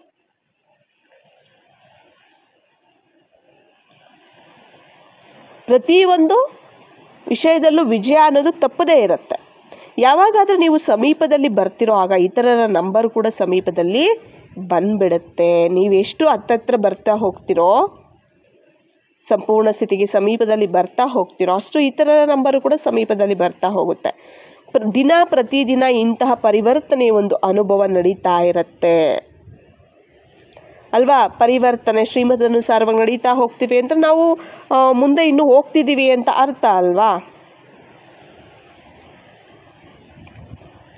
ವೆರಿಫೈ ಮಾಡಿಸುವಂಥದ್ದು, ಒಬ್ರಿಗೊಬ್ರು ಗೌರವವನ್ನು ಕೊಡುವಂಥದ್ದು ಅದು ಬೇರೆ ವಿಷಯ. ಆದರೆ ಸ್ವಯಂನಲ್ಲಿ ನಿಶ್ಚಯವನ್ನ ಇಟ್ಟು ಯಾರನ್ನಾದರೂ ಕೇಳುವಂತಹದ್ದು ಬೇರೆ ವಿಷಯ ಅಂತ ಹೇಳ್ತಿದ್ದಾರೆ. ಇನ್ನೊಂದು ವಿಷಯ ಅಂತ ಹೇಳ್ತಿದ್ದಾರೆ. ಸ್ವಯಂನಲ್ಲೇನೆ ನಿಶ್ಚಯವನ್ನ ಇಟ್ಟುಕೊಂಡು ಯಾರನ್ನಾದರೂ ಕೇಳುವಂಥದ್ದು ಅಂದ್ರೆ ಅದು ಮತ್ತೊಂದು ವಿಷಯ ಆಗತ್ತೆ. ಅಂದ್ರೆ ವೆರಿಫೈ ಮಾಡಿಸೋದಿರ್ಬೋದು, ಒಬ್ರಿಗೊಬ್ರು ಗೌರವ ಕೊಡೋದು ಅದು ಬೇರೆ ವಿಷಯ, ಅದು ಇದ್ದೇ ಇದೆ. ಆದರೆ ಸ್ವಯಂನಲ್ಲಿ ನಿಶ್ಚಯವನ್ನ ಇಟ್ಟು ಯಾರನ್ನಾದರೂ ಕೇಳೋದು ಮತ್ತೊಂದು ವಿಷಯ ಆಗಿರುತ್ತೆ. ಅವರು ಯಾವ ಕರ್ಮವಾದರೆ ಮಾಡ್ತಾರೋ ಅದು ನಿಶ್ಚಯ ಬುದ್ಧಿಯಾಗಿ ಮಾಡ್ತಾರೆ. ಯಾಕೆಂದ್ರೆ ಅವರು ಸ್ವಯಂ ಮೇಲೆ ನಿಶ್ಚಯ ಇದೆ ಅಂತಂದ್ರೆ ಅವ್ರು ಮಾಡೋ ಕರ್ಮದ ಮೇಲೇನೂ ಸಹ ನಿಶ್ಚಯ ಇರುತ್ತೆ. ನಿಶ್ಚಯ ಬುದ್ಧಿಯಿಂದ ಮಾಡ್ತಾರೆ. ನಿಶ್ಚಯ ಇದೆ ಅಂತಂದ್ರೆ ಸ್ವಯಂ ಮೇಲೆ ನಿಶ್ಚಯ ಬುದ್ಧಿಯವರಾಗಿರ್ತಾರೆ. ಅವ್ರು ಮಾಡೋ ಕರ್ಮನೂ ಸಹ ನಿಶ್ಚಯ ಬುದ್ಧಿಯಿಂದ ಮಾಡ್ತಿರ್ತಾರೆ. ಬಾಬಾ ಕೂಡ ಮಕ್ಕಳಿಗೆ ಗೌರವವನ್ನು ಕೊಟ್ಟು ಸಲಹೆ ಕೊಡ್ತಾ ಇರ್ತಾರೆ ಅಲ್ವಾ. ಎಷ್ಟು ಸಮೀಪದಲ್ಲಿ ಬಂದಿದ್ದೀವಿ ಅಂತ ಇಂತಹ ಸ್ಥಿತಿಯನ್ನ ನೀವು ಗಮನಿಸಬೇಕು ಅಂತ ಹೇಳ್ತಿದ್ದಾರೆ. ಆವಾಗ ಇದು ಸರಿನಾ ಅಲ್ವಾ ಅನ್ನೋ ಈ ಸಂಕಲ್ಪನೂ ಸಹ ನಿಮಗೆ ಬರೋದಿಲ್ಲ. ಅರ್ಥ ಆಯ್ತಲ್ಲ. ಯಾವಾಗ ಆತ್ಮದ ಒಂದು ಸ್ವಯಂನ ಸ್ಮೃತಿ ಇರುತ್ತೆ, ಸ್ವಯಂನ ಒಂದು ಫೌಂಡೇಶನ್ ಪಕ್ಕ ಇರುತ್ತೆ, ನಿಶ್ಚಯ ಇರುತ್ತೆ, ಆವಾಗ ಆ ನಿಯಮ ಅನ್ನುವಂಥದ್ದು ಪ್ರತಿ ಮಾತು ಕರ್ಮದಲ್ಲೂ ಸಹ ಶ್ರೀಮತ ಅನ್ನುವಂತಹದ್ದು ಇರುತ್ತೆ. ಆವಾಗ ಸರಿಯಾದದ್ದೇ ನಡೀತಿದೆ ಅನ್ನೋದು ಸಹ ಇರುತ್ತೆ ಅಲ್ವಾ. ಇದು ಸರಿನಾ ತಪ್ಪ ಅನ್ನೋ ಸಂಕಲ್ಪನೂ ಸಹ ಬರೋದಿಲ್ಲ ಅಂತ ಹೇಳ್ತಿದ್ದಾರೆ. ಬ್ರಹ್ಮಬಾಬಾ ಆ ಒಂದು ಸ್ವಸ್ಮೃತಿಯಲ್ಲಿ ಪಕ್ಕಾ ಇರೋದ್ರಿಂದನೇ ಅವರು ಹೇಳ್ತಿದ್ರು. ಅಂದ್ರೆ ಅವರು ಸ್ವಯಂನ ಒಂದು ಸ್ಮೃತಿಯಲ್ಲಿ ಇರೋದ್ರಿಂದ ಏನೇ ಮಾಡ್ತಿದ್ರು ಕೂಡ ಅವ್ರಿಗೆ ಅದು ಸರಿಯಾಗೇ ನಾನು ಮಾಡ್ತಿದ್ದೀನಿ ಅನ್ನೋ ನಿಶ್ಚಯ ಇತ್ತು. ಅಲ್ಲಿ ನಿಶ್ಚಯ ಬಂದ್ಬಿಡುತ್ತೆ, ಆ ಒಂದು ಅಧಿಕಾರ ಬಂದ್ಬಿಡುತ್ತೆ. ಏನೇ ತಪ್ಪಾದ್ರೂ ನಾನು ಅದನ್ನ ಸರಿ ಮಾಡ್ತೀನಿ ಅಂತನೂ ಸಹ ಹೇಳ್ತಾರೆ. ತಪ್ಪುಗಳನ್ನ ಮಾಡಿ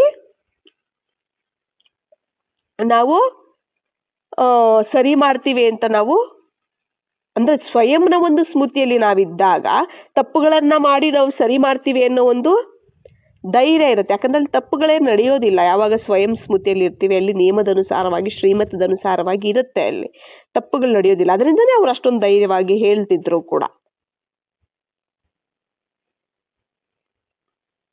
ಯಾವಾಗ ನೀವು ಆ ಒಂದು ಇದು ಸರಿನಾ ಅಲ್ವಾ ಅನ್ನೋ ಸಂಕಲ್ಪ ಅವಾಗ ಬರಲ್ಲ ನಿಮಗೆ, ಈ ಸಂಕಲ್ಪ ಅನ್ನುವಂಥದ್ದು ಹೊರಟೋಗುತ್ತೆ. ಯಾಕೆಂದ್ರೆ ಮಾಸ್ಟರ್ ನಾಲೆಡ್ಜ್ಫುಲ್ ಆಗಿರ್ತೀರ ಅವಾಗ ನೀವು. ಯಾವಾಗ ನೀವು ಆತ್ಮದ ಒಂದು ಸ್ವಯಂನ ಒಂದು ಸ್ಮೃತಿಯಲ್ಲಿ ಪಕ್ಕ ಇರ್ತೀರಾ, ತಂದೆಯ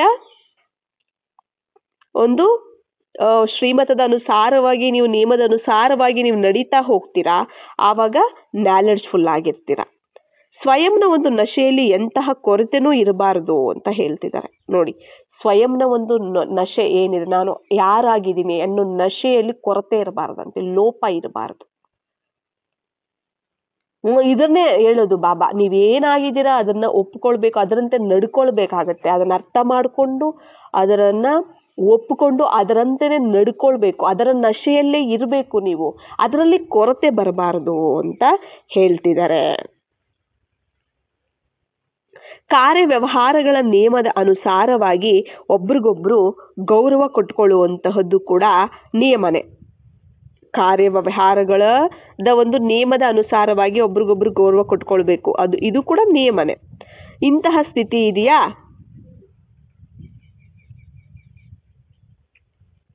ಒಂದು ಉದಾಹರಣೆ ರೂಪದಲ್ಲಿ ನೋಡಿದಿರಲ್ಲ, ಸಾಕಾರನ ಮೂಲಕ ನೋಡಿರೋ ವಿಷಯಗಳನ್ನ ಅನುಸರಿಸೋದಾದ್ರೆ ಈಸಿನೇ ಅಲ್ವಾ. ಈಗ ಬ್ರಹ್ಮಬಾಬಾರವರನ್ನ ನೋಡಿದೀರಾ, ಅವ್ರು ಯಾವ ರೀತಿ ಇದ್ರು ಅಂತ, ಮತ್ತೆ ಅದನ್ನ ಫಾಲೋ ಮಾಡೋದು ಈಸಿನೇ ಅಲ್ವಾ. ಆದ್ದರಿಂದ ಇಂತಹ ಸಮಾನತೆಯಿಂದ ಕೂಡಿರುವ ಸ್ಥಿತಿ ಬರುತ್ತೆ ತಾನೆ. ಬಾಬಾರವರ ಸಮಾನ ಅಂದ್ರೆ ಬ್ರಹ್ಮಬಾಬಾರವರು ಹೇಗ್ ಮಾಡಿದ್ರು ಅವರ ಒಂದು ಸಮಾನತೆಯಿಂದ ಕೂಡಿರುವ ಸ್ಥಿತಿ ಬರುತ್ತಲ್ವಾ. ಈಗ ಇಂತಹ ಮಹಾನ್ ಮತ್ತೆ ಗುಹ್ಯ ಗತಿಯಿಂದ ಕೂಡಿರುವಂತ ಪುರುಷಾರ್ಥ ನಡಿಬೇಕು. ಸಾಧಾರಣ ಪುರುಷಾರ್ಥ ಅಲ್ಲ. ಸಾಧಾರಣ ಪುರುಷಾರ್ಥ ಅನ್ನುವಂಥದ್ದು ಬಾಲ್ಯಕ್ಕೆ ಸಂಬಂಧಪಟ್ಟಿರುವಂತಹದ್ದು, ಅದು ಹುಡುಗಾಟಿಕೆಯ ಒಂದು ಪುರುಷಾರ್ಥ ಆಗಿತ್ತದು, ನೀವು ಸ್ಟಾರ್ಟಿಂಗ್ ಜ್ಞಾನಕ್ಕೆ ಬಂದಾಗ ಅದು. ಆದ್ರೆ ಈಗ ವಿಶೇಷ ಆತ್ಮಗಳಿಗೋಸ್ಕರ ವಿಶೇಷ ಪುರುಷಾರ್ಥ ಬೇಕು. ವಿಶೇಷ ಆತ್ಮಗಳಿಗೋಸ್ಕರ ವಿಶೇಷ ಪುರುಷಾರ್ಥ ಬೇಕು. ಈಗ ನೀವು ಪುರುಷಾರ್ಥ ತೀವ್ರವಾಗಿ ನಡಿಬೇಕು, ಸಮರ್ಥವಾಗಿ ನಡಿಬೇಕು, ತೀವ್ರ ಪುರುಷಾರ್ಥ ಆಗಿರಬೇಕು, ವಿಶೇಷವಾಗಿರಬೇಕು ಅಂತ ಹೇಳ್ತಿದ್ದಾರೆ. ಅರ್ಥ ಆಯ್ತಲ್ಲ. ಸ್ವಯಂನ ನಾವು ತಿಳ್ಕೊಳ್ಳೋದ್ರ ಮೂಲಕ ನಿಯಮವನ್ನು ಮತ್ತೆ ಸಮಯವನ್ನು ಸಹ ನಾವು ಗುರುತಿಸ್ತೀವಿ ಅಂತನೂ ಸಹ ಬಾಬಾ ಹೇಳ್ತಿದ್ದಾರೆ. ಯಾವಾಗ ನಾವು ನಮ್ಮನ್ನ ನಾವು ತಿಳ್ಕೊಳ್ತೀವಿ, ಫಸ್ಟ್ ಇಲ್ಲಿ ಬೇಕಾಗಿರುವಂತಹದ್ದೇ ಸ್ವಯಂನ ಒಂದು ಪರಿಚಯ. ಸ್ವಯಂನ ಇಲ್ಲಿ ನೋಡಿ, ಯಾವಾಗ ತಂದೆಯನ್ನ ನಾವು ಅರ್ಥ ಮಾಡ್ಕೊಳ್ತೀವಿ ಸಂಪೂರ್ಣವಾಗಿ, ಅವರಿಂದ ಎಲ್ಲ ಪ್ರಾಪ್ತಿ ಸಿಗುತ್ತೆ ನಮಗೆ. ಆತ್ಮವನ್ನ ಸಂಪೂರ್ಣ ನಾವು ಅರ್ಥ ಮಾಡ್ಕೊಂಡು ಅದರಂತೆ ನಾವು ನಡ್ಕೊಳ್ತಾ ಹೋಗ್ತೀವಿ ಅಂತಂದ್ರೆ ಅಲ್ಲೂ ಸಹ ಏನಾಗತ್ತೆ, ಆತ್ಮ ಅಂದ್ರೆ ಶ್ರೇಷ್ಠ ಕರ್ಮಗಳನ್ನ ಮಾಡ್ತಾ ಅಲ್ಲೂ ಸಹ ಶ್ರೇಷ್ಠತೆ, ಸಂಸ್ಕಾರ, ಶ್ರೇಷ್ಠವಾದಂತಹ ಬುದ್ಧಿ ಎಲ್ಲವೂ ಸಹ ತಯಾರಾಗ್ತಾ ಹೋಗುತ್ತೆ. ಎಲ್ಲ ಶ್ರೇಷ್ಠವಾಗಿನೇ ತಯಾರಾಗ್ತಾ ಹೋಗುತ್ತೆ. ಶ್ರೀಮತದ ಅನುಸಾರವಾಗಿ ಇರುತ್ತೆ. ಯಾವುದು ಸರಿ ಯಾವುದು ತಪ್ಪು ಅಂತ ಯೋಚನೆ ಮಾಡೋ ಅವಶ್ಯಕತೆನೂ ಇರೋದಿಲ್ಲ. ಈ ಸಮಯ ಎಂತಹದ್ದಾಗಿದೆ, ಈಗ ಸಂಗಮ ಯುಗ ಆಗಿದೆ. ಇಲ್ಲಿ ನಾವು ಏನಾಗಿದ್ದೀವಿ, ಲಾ ಮೇಕರ್ಸ್ ಆಗಿದ್ದೀವಿ. ಇಲ್ಲಿ ನಮ್ಮನ್ನ ನಾವು ತಿಳ್ಕೊಂಡು ನಾವು ಏನು ಮಾಡ್ತಾ ಹೋಗ್ತೀವಿ, ಸ್ವಯಂ ಆತ್ಮ ಅಂತ ತಿಳಿದು ಪರಮಾತ್ಮನ ಸ್ಮೃತಿಯಿಂದ ನಾವು ಅವರ ಒಂದು ಶ್ರೀಮತದ ಅನುಸಾರವಾಗಿ ನಾವು ನಡೀತಾ ಹೋಗ್ತೀವಿ ಅಂದ್ರೆ, ಯಾವಾಗ ಸ್ವಯಂನ ಒಂದು ಸ್ಮೃತಿ ಇರುತ್ತೆ, ಪರಮಾತ್ಮನ ಸ್ಮೃತಿ ಇರುತ್ತೆ, ಮತ್ತೆ ಪರಮಾತ್ಮನ ಶ್ರೀಮತನೂ ಸಹ ನಮ್ಮ ಜೊತೆ ಇರುತ್ತೆ, ಅವಾಗ ಅದರ ಪ್ರಕಾರವಾಗಿ ನಾವು ನಡ್ಕೊಳ್ತಾ ಹೋಗ್ತೀವಿ ಅಂತಂದ್ರೆ ಅದು ಏನಾಗುತ್ತೆ, ನಿಯಮ ಆಗಿ ತಯಾರಾಗ್ಬಿಡುತ್ತೆ. ಎಲ್ಲರೂ ಹೇಳಿದಾರಲ್ಲ, ನಂಬರ್ 1 ಅಂದ್ರೆ ಪಾರ್ಟ್ 1 ಭಾಗ 1ರಲ್ಲಿ ಹೇಳಿದಾರಲ್ಲ, ನೀವೇನ್ ಮಾಡ್ತೀರಾ ನಿಮ್ಮನ್ನ ನೋಡಿ ಎಲ್ಲರೂ ಸಹ ಫಾಲೋ ಮಾಡ್ತಾರೆ, ಎಲ್ಲರೂ ಸಹ ಅನುಸರಿಸ್ತಾರೆ, ನಿಮ್ಮ ರಾಜಧಾನಿನೇ ನಿಮ್ಮ ಹಿಂದೆ ಇದೆ ಅಂತ ಹೇಳಿದ್ದಾರೆ. ನಿಮ್ಮ ಒಂದು ಪ್ರಜೆಗಳು ಸಹ ಇದ್ದಾರೆ, ನಿಮ್ಮನ್ನ ನೋಡ್ತಿದ್ದಾರೆ. ನೀವೇನ್ ಮಾಡ್ತೀರಾ ಅದು ನಿಮ್ಮ ಒಂದು ರಚನೆ ಆಗ್ಬಿಡತ್ತೆ. ಅದಕ್ಕೆ ಹೇಳ್ತಾರಲ್ಲ, ಅದನ್ನೇ ಎಲ್ಲರೂ ಸಹ ಫಾಲೋ ಮಾಡ್ತಾರೆ. ಇಡೀ ಕಲ್ಪಕ್ಕೆ ಆಚಾರ ಪದ್ಧತಿಗಳನ್ನ ನೀವು ಇಲ್ಲೇನೆ ನೀವೇನ್ ಮಾಡ್ತಾ ಇದ್ದೀರಾ, ತಯಾರು ಮಾಡ್ಕೊಳ್ತಾ ಇದ್ದೀರಾ, ಬೀಜವನ್ನ ನಾಟುತ್ತಿದ್ದೀರಾ ನೀವು ಇಲ್ಲೇನೆ. ಸತ್ಯುಗದ ಸಂಸ್ಕಾರ, ತ್ರೈತಾಯುಗದ ಸಂಸ್ಕಾರನೂ ನಾವು ಇಲ್ಲೇನೆ ಹಾಕೊಳ್ತೀವಿ, ದ್ವಾಪರ ಕಲಿಯುಗಕ್ಕೂ ನಾವು ಇಲ್ಲೇನೆ ಹಾಕೊಳ್ತೀವಿ. ಇಲ್ಲಿ ತಂದೆ ಏನು ಬೀಜವನ್ನ ನಾವಿಲ್ಲಿ ನಾಟ್ಕೊಳ್ತೀವಿ, ಇಲ್ಲಿ ತಮಗೆ ತಂದೆ ಏನು ಶ್ರೀಮತ ಕೊಡ್ತಿದ್ದಾರೆ, ನಿಯಮವನ್ನ ತಿಳಿಸ್ತಿದ್ದಾರೆ, ಈಶ್ವರ್ಯ ನಿಯಮ ಏನಿದೆ ಇದರ ಪ್ರಕಾರವಾಗಿ ನಾವು ನಡೀತಾ ಹೋಗ್ಬೇಕಾಗತ್ತೆ.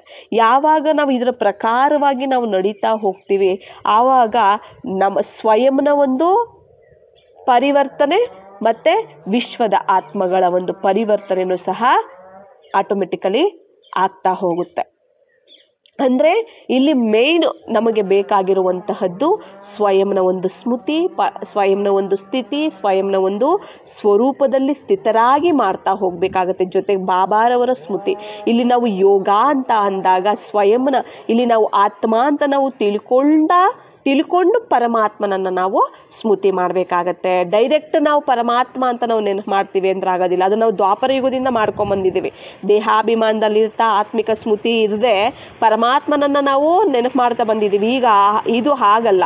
ಈಗ ನಾನು ಆತ್ಮ ಅನ್ನೋ ಸ್ಮೃತಿಯಲ್ಲಿ ಆತ್ಮ ಅನ್ನೋ ಒಂದು ಸ್ವರೂಪದಲ್ಲಿ ಸ್ಥಿತಿಯಲ್ಲಿ ಸ್ಥಿತರಾಗುತ್ತಾ ನಾನು ಪರಮಾತ್ಮನನ್ನ ನಾನು ನೆನಪು ಮಾಡಬೇಕಾಗತ್ತೆ. ಆಗ ಆತ್ಮದ ಒಂದು ಗುಣ ಸಂಸ್ಕಾರಗಳೇ ಏನಾಗುತ್ತೆ, ಜಾಗೃತ ಆಗ್ತಾ ಹೋಗುತ್ತೆ. ಅದರ ಪ್ರಕಾರವಾಗಿ ನಾವು ನಡೀತಾ ಹೋಗ್ತೀವಿ. ನಮ್ಮ ಒಂದು ಶಾಂತಿಯ ಗುಣದಿಂದ ಶಾಂತಿಯ ಸಂಸ್ಕಾರಗಳು ತಯಾರಾಗ್ತಾ ಹೋಗುತ್ತೆ. ಅದನ್ನೇ ಇತರರು ನೋಡ್ತಾ ಹೋಗ್ತಾರೆ. ಅದೇ ಶ್ರೀಮತ, ಅದೇ ನಿಯಮ ಆಗ್ಬಿಡುತ್ತೆ. ಇತರರು ಅದನ್ನ ಫಾಲೋ ಮಾಡ್ತಾ ಹೋಗ್ತಾರೆ. ಇಲ್ಲಿ ನಾವು ಆತ್ಮದ ಒಂದು ಸ್ಮೃತಿಯಲ್ಲಿದ್ದು ನಾವು ಮಾಡ್ತೀವಿ ಅಂತಂದಾಗ ಇದು ಬೀಜ ಅಲ್ವಾ. ನಾವು ದೇಹದ ಒಂದು ಸ್ಮೃತಿಯಲ್ಲಿ ಇರ್ತಾವ್ರೆ, ಅದು ದೇಹಾಭಿಮಾನದ ಬೀಜ ಆಗಿರುತ್ತೆ. ಈಗ ನಾವು ದೇಹದ ಸ್ಮೃತಿಯಲ್ಲಿ ಬರ್ತೀವಿ ಅಲ್ವಾ, ಆವಾಗ್ಲೇ ನಮಗೆ ಬರುವಂತದ್ದು ಇದು ಸರಿನಾ ತಪ್ಪಾ, ಮತ್ತೆ ಏನೇ ಒಂದು ಮಾಡ್ಬೇಕಾದ್ರೂ ಕೂಡ ಅವ್ರೇನಂತಾರೋ ಇವ್ರೇನಂತಾರೋ, ಅವ್ರು ಬೈತಾರೇನೋ ಇವ್ರು ಭಯ ಅನ್ನೋದನ್ನ ನಾವು ಕ್ರಿಯೇಟ್ ಮಾಡ್ತಿದ್ದೀವಿ. ಆ ಒಂದು ಸಂಸ್ಕಾರದ ಬೀಜವನ್ನ ಬಿತ್ತುತ್ತಿದ್ದೀವಿ ನಾವು, ಯಾವುದು ಭಯದ ಒಂದು ಸಂಸ್ಕಾರ. ಮತ್ತೆ ನಾವು ದ್ವಾಪರ ಯುಗದಿಂದ ನಾವು ದೇಹಾಭಿಮಾನದಲ್ಲಿ ನಾವು ಬರ್ತೀವಲ್ವಾ, ಅವಾಗ ಏನಾಗುತ್ತೆ ಹೇಳಿ, ಇಲ್ಲಿ ನಾವೇನು ಮುಂದೆ ಹೋಗ್ಬೇಕು, ಸಂಪಾದನೆ, ಆತ್ಮಿಕ ಸಂಪಾದನೆ ನಾವೇನು ಮಾಡ್ಕೋಬೇಕು, ಏನು ರಚನೆ ಮಾಡಬೇಕು, ಏನು ನಿಯಮಗಳನ್ನು ನಾವು ತಯಾರು ಮಾಡಬೇಕು, ಏನು ನಾವು ಲಾ ಅನ್ನ ತಯಾರು ಮಾಡಬೇಕು, ಅದನ್ನ ಮಾಡೋದನ್ನ ಬಿಟ್ಟು, ಆ ಸಂಪಾದನೆಯನ್ನ ಬಿಟ್ಟು, ಯಾಕಂದ್ರೆ ಇಡೀ ಕಲ್ಪದಲ್ಲಿ ನಾನು ಚೆನ್ನಾಗಿರ್ಬೇಕಂದ್ರೆ ನಾನು ಇಲ್ಲೇ ಹಾಕೋಬೇಕು, ಇಲ್ಲೇ ನಾನು ಸಂಪಾದನೆ ಮಾಡ್ಕೋಬೇಕು. ನಿಜನೋ ಇಲ್ವೋ? ಮತ್ತೆ ನಾನು ಬೇರೆದಕ್ಕೆ ನಾನು ಹೆದರ್ಕೊಳ್ತಾ ಭಯ ಪಡ್ತಾ ನಾನಿದ್ದೆ ಅಂದ್ರೆ ನಾನು ಸಂಪಾದನೆ ಮಾಡ್ಕೊಳಕ್ಕಾಗೋದಿಲ್ಲ. ನಾನು ಮುಂದೆ ಜೀವನವನ್ನು ನಾನು ಇಲ್ಲಿ ತಯಾರು ಮಾಡ್ಕೊಳಕ್ಕಾಗೋದಿಲ್ಲ. ನನ್ನ ಮುಂದಿನ ಜೀವನವನ್ನ ತಯಾರು ಮಾಡ್ಕೊಳ್ಳೋದಕ್ಕೆ ಇಡೀ ಕಲ್ಪದಲ್ಲಿ ನಾನು ಹೇಗಿರ್ಬೇಕು ಅನ್ನೋದನ್ನ ತಯಾರು ಮಾಡ್ಕೊಳ್ಳೋದಕ್ಕೆ ಇದೇ ಸಮಯ ಆಗಿದೆ. ಇಲ್ಲೇ ನಾನು ತಯಾರು ಮಾಡ್ಕೋಬೇಕು. ಮತ್ತೆ ನಾನು ದ್ವಾಪರದಲ್ಲಿ ತಯಾರು ಮಾಡ್ಕೋತೀನಿ, ನಾನು ಕಲಿಯುಗದಲ್ಲಿ ತಯಾರು ಮಾಡ್ಕೋತೀನಿ, ನಾನು ಸತ್ಯುಗದಲ್ಲಿ ತಯಾರು ಮಾಡ್ಕೋತೀನಿ ಅಂದ್ರೆ ಆಗೋದಿಲ್ಲ. ಸಂಗಮ ಯುಗನೇ ಇಡೀ ಕಲ್ಪಕ್ಕೆ ಬುನಾದಿ ಆಗಿದೆ. ಇಲ್ಲಿ ನಾವು ಏನು ಮಾಡ್ತೀವೋ ಅದೇ ಇಡೀ ಕಲ್ಪದಲ್ಲಿ ನಾವು ಅದನ್ನ ಅನುಭವಿಸ್ತೀವಿ. ಆ ಪ್ರಾರಬ್ಧವನ್ನ ನಾವು ಪಡ್ಕೊಳ್ತೀವಿ. ಫಲ ಅಲ್ಲಿ ಸಿಗುತ್ತೆ ನಮಗೆ. ಇಲ್ಲಿ ನಾವೇನು ಸಂಸ್ಕಾರ ಅನ್ನೋ ಬೀಜವನ್ನ ಬಿತ್ತುತ್ತೀರಿ, ಅದೇ ಫಲ ಅನ್ನುವಂಥದ್ದು ನಮಗೆ ಮುಂದಿನ ಕಲ್ಪದಲ್ಲಿ ನಮಗೆ ಸಿಗತ್ತೆ. ನಾವೇನು ಮಾಡಬೇಕಾಗಿದೆಯೋ ಮುಂದೆ ಹೋಗಿ ನಾವು ಏನು ಮಾಡಬೇಕೋ ಅದನ್ನ ನಾವು ಇಲ್ಲಿ ಮಾಡೋಕ್ಕಾಗ್ತಿಲ್ಲ ಅಂದ್ರೆ ದ್ವಾಪರ ಯುಗದಿಂದಲೂ ನಾವೇನು ಮಾಡೋಕ್ಕಾಗೋದಿಲ್ಲ. ಅಲ್ಲೂ ಅಷ್ಟೇನೆ, ನಾವೇನಾದ್ರೂ ಒಂದು ಸಾಧನೆಯನ್ನು ನಾವು ಮಾಡಬೇಕು ಅಂದಾಗ ಅವ್ರೇನಂತಾರೋ ಇವ್ರೇನಂತಾರೋ, ಅವ್ರು ಬೈತಾರೇನೋ ಇವ್ರು ಆ ಥರ ಹೆದರ್ಕೊಂಡೆ ಆ ಭಯದಲ್ಲೇನೆ ನಾವು ನಮ್ಮ ಸಾಧನೆಯನ್ನು ನಿಲ್ಲಿಸ್ಬಿಡ್ತೀವಿ, ಸ್ಟಾಪ್ ಮಾಡಿಬಿಡ್ತೀವಿ. ಅದು ಆಗತ್ತೆ. ಯಾಕಂದ್ರೆ ನಾವು ಇಲ್ಲೇನೆ ಆ ಬೀಜವನ್ನ ನಾವು ಬಿತ್ತುತ್ತಿದ್ದೀವಿ ಅಲ್ವಾ.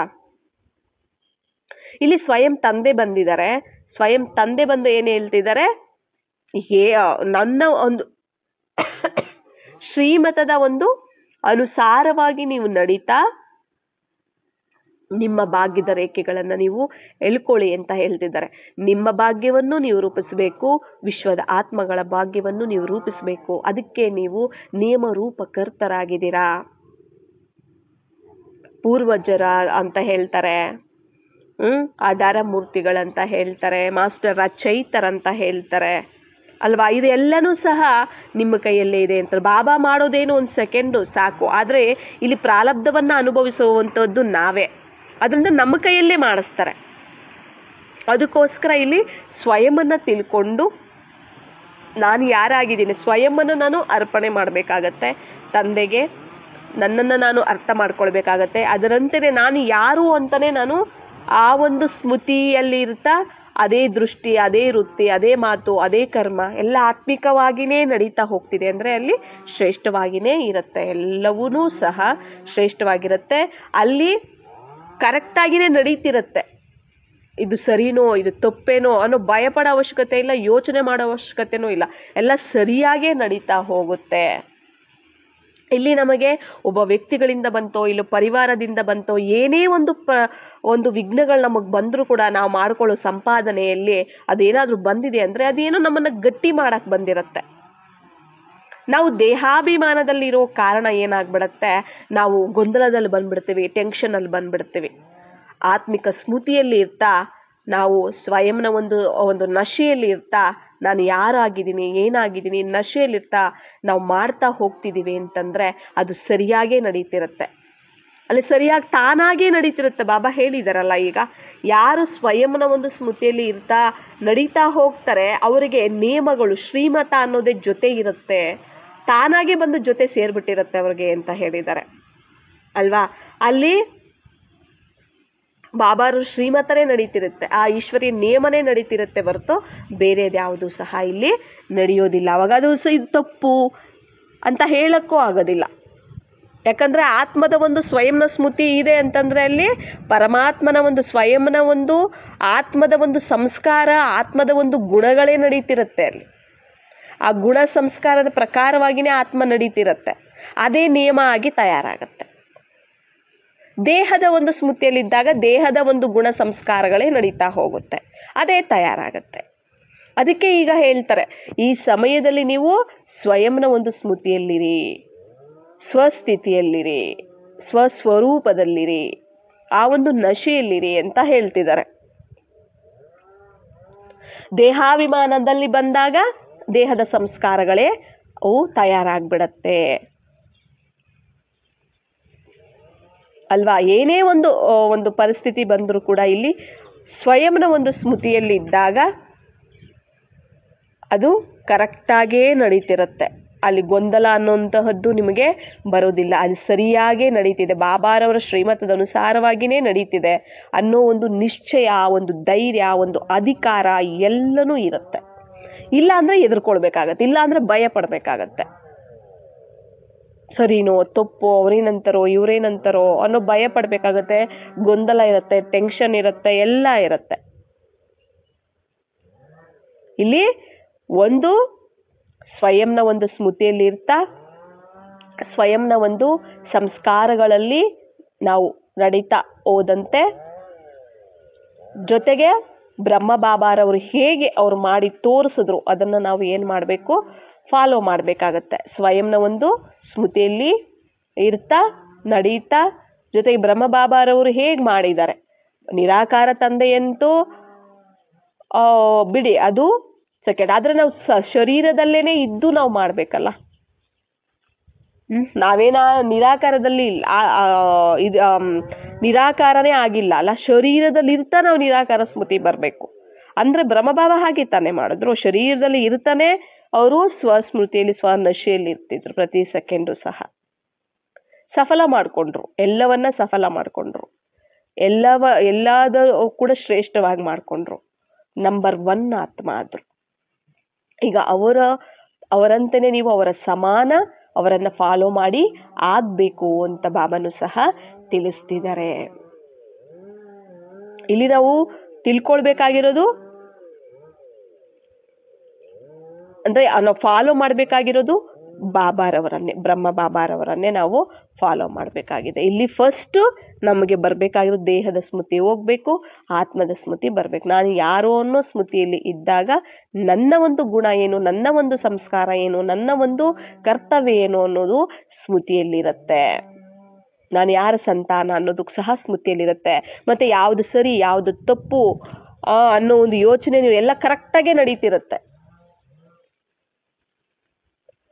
ಅಂದ್ರೆ ಅಲ್ಲಿ ಕರೆಕ್ಟಾಗಿ ನಡೀತಾ ಇರ್ತೀರ, ತಪ್ಪದ ಕಡೆ ನೀವು ಹೋಗೋದೇ ಇಲ್ಲ. ಹೇಳಿದಾರಲ್ಲ ಬಾಬಾ, ತಪ್ಪದ ಕಡೆ ಹೋಗೋದೇ ಇಲ್ಲ, ಕರೆಕ್ಟಾಗಿನೇ ನೀವು ಸರಿಯಾದ ದಾರಿಯಲ್ಲೇನೆ ನೀವು ನಡೀತಾ ಹೋಗ್ತೀರಾ ಆವಾಗ ಅಂತ ಹೇಳಿದ್ದಾರೆ. ಅರ್ಥದಲ್ಲ, ಈ ಸಮಯ ಎಂತಹದ್ದು. ಈ ಸಮಯದಲ್ಲಿ ನಮ್ಮನ್ನ ನಾವು ಅರ್ಥ ಮಾಡ್ಕೊಂಡು, ನಮ್ಮನ್ನ ನಾವು ಒಪ್ಪಿಕೊಂಡು, ಅದರಂತೆನೆ ನಾವು ನಡ್ಕೊಂಡು ಈ ಸಮಯದಲ್ಲಿ ಶ್ರೇಷ್ಠ ಕರ್ಮಗಳನ್ನೇ ಮಾಡ್ತಾ ಶ್ರೇಷ್ಠ ಸಂಸ್ಕಾರಗಳನ್ನು, ಬೀಜವನ್ನ ಈ ಸಮಯದಲ್ಲಿ ನಾವು ಬಿತ್ತಬೇಕು ಅಂತ ಹೇಳ್ತಿದ್ದಾರೆ. ಮತ್ತೆ ನಿಮಗೆ ಸಮಯದ ಒಂದು ಸಮಯವನ್ನು ಗುರುತಿಸೋದು ಸಹ ನಿಮಗೆ ಅವಾಗ ಈಸಿ ಆಗ್ಬಿಡುತ್ತೆ ಅಂತನೂ ಸಹ ಹೇಳಿದ್ದಾರೆ. ಅಚ್ಚ, ಓಂ ಶಾಂತಿ.